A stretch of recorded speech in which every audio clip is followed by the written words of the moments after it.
हरिद्वार आ चुके थे हर की पौड़ी पर। उसके बाद हम लोग होटल चले गए थे क्योंकि बहुत ही ज़्यादा ठंड थी। फिर उसके बाद 8-9 बजे से हम सब लोग जो है हर की पौड़ी पर फिर से आए गंगा स्नान के लिए, जहाँ स्नान करके एक अलग ही अनुभूति मिली जो कि मैं शब्दों में बता नहीं सकती। हर की पौड़ी का अर्थ है भगवान विष्णु की शरण। यह हरिद्वार का वह स्थान है जहाँ भक्ति और इतिहास की धाराएं एक साथ बहती हैं। और समुद्र मंथन के दौरान जब अमृत कलश निकाला गया तो उसमें से कुछ बूंदें यहाँ पर गिर गई थी, इसलिए माना जाता है कि यहाँ स्नान करने से जन्म और मरण के चक्र से मोक्ष मिल जाता है। उसके बाद हम लोग गंगा मैया के मंदिर गए जो कि घाट पर ही है।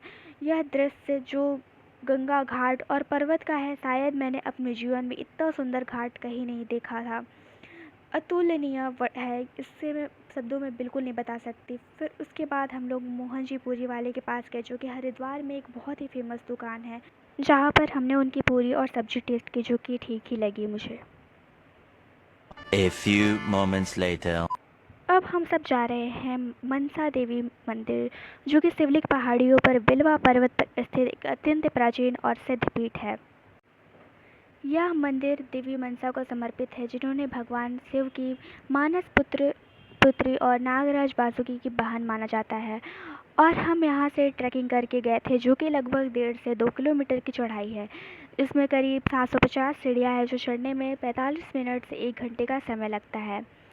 फिर हमने जो है बहुत ही अच्छा लगा, माता मनसा देवी का जो है आशीर्वाद लिया। बहुत ही अच्छा मंदिर था, बहुत अच्छा लगा। इसे भी मैं शब्दों में बता नहीं सकती। हरिद्वार बहुत ही सुंदर लगा मुझे तो। 2 hours later. उसके बाद हम लोग जो है ऋषिकेश के लिए निकल चुके थे हरिद्वार से ऑटो से, जो कि बहुत ही अच्छा लग रहा था। ऋषिकेश भी मैं पहली बार जा रही हूँ। उत्तराखंड बहुत ही ज़्यादा सुंदर है, मतलब मैं बता नहीं सकती। उसे देवभूमि कहते हैं, देवभूमि किसी रीज़न से कहते हैं, और जो कि इतनी सुंदर है। यहाँ साक्षात देवता रहते हैं। यहाँ का पर्यावरण इतना ज़्यादा शुद्ध है, इतनी सुंदर हवाएं, इतने सुंदर पेड़ पौधे, मैं बता नहीं सकती हूँ। मैं आप लोगों को ये गारंटी दे सकती हूँ कि अगर आप लोग एक बार उत्तराखंड चले गए तो फिर आप हमेशा उत्तराखंड जाने के लिए सोचेंगे, क्योंकि उत्तराखंड इतना सुंदर है। मतलब उसके लिए वर्ड्स ही नहीं है डिस्क्राइब करने के लिए कि उत्तराखंड कितना ज़्यादा खूबसूरत है। मैं चाहूँगी कि हमेशा जाऊँ उत्तराखंड। मेरे घर से बहुत ज़्यादा दूर है, पर फिर भी मुझे उत्तराखंड हमेशा जाना है। मुझे आने का मन ही नहीं कर रहा था वहाँ से। फिर इन टेढ़े मेढ़े रास्तों में चलते चलते ठंडी हवाओं और पहाड़ों के इस खूबसूरत व्यू को एंजॉय करते करते पता ही नहीं चला हम सबका पहुँच योग नगरी ऋषिकेश। फिर मैंने गंगा जी के किनारे बैठकर इतना सुंदर व्यू एंजॉय किया, जो कि पहाड़ और चमचमाते पानी देखकर बहुत ही अच्छा लगा। शायद उत्तराखंड के बाहर कहीं इतनी साफ़ नदी नहीं दिखाई देगी।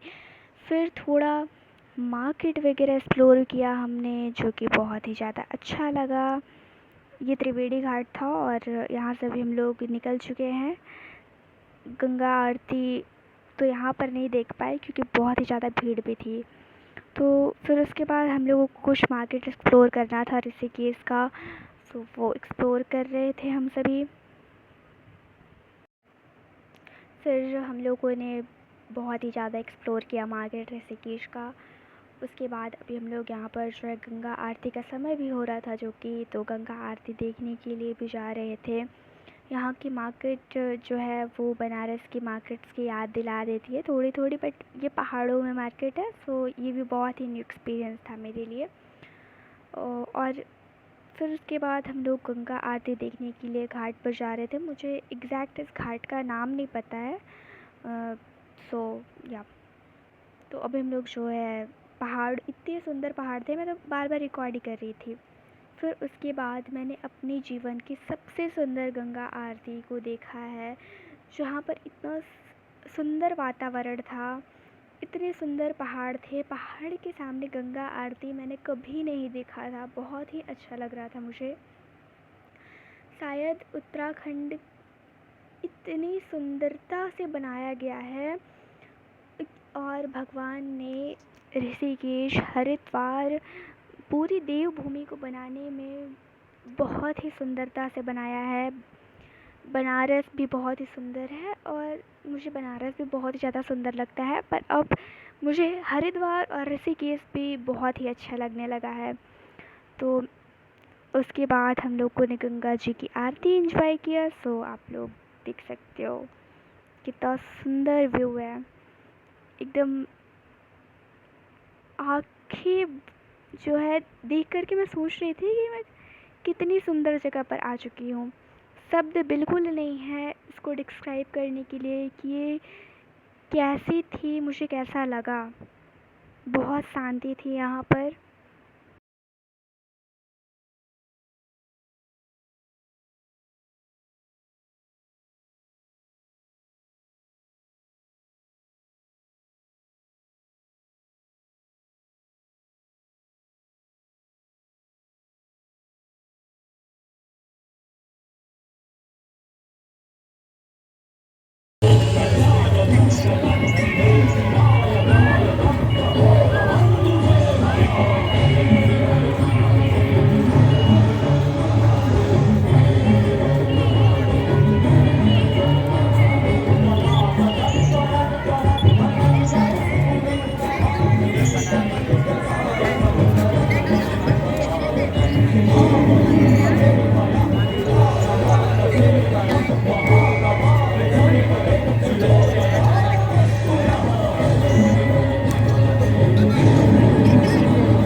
आरती के उस दिव्य माहौल से निकलकर जब मैं जानकी सेतु की ओर कदम बढ़ाई तो ऋषिकेश का आधुनिक और भव्य चेहरा सामने आया। यह सेतु उस शहर की नई धड़कन बन चुकी है जो रात में के अंधेरे में किसी जगमगाते हार की तरह नजर आता है। लोहे के ऊंचे खंभों के बीच जब आप इस पुल पर चलते हैं तो नीचे बहती गंगा का शोर और ऊपर खुला आसमान आपको एक अलग ही दुनिया में ले जाता है, जो बहुत ही सुंदर लगता है। ये पुल बहुत ही अच्छी तरीके से बनाया गया है। फिर उसके बाद हम लोग जो है होटल के लिए निकल चुके थे। सो यहाँ पर जो है मैं ऋषिकेश और हरिद्वार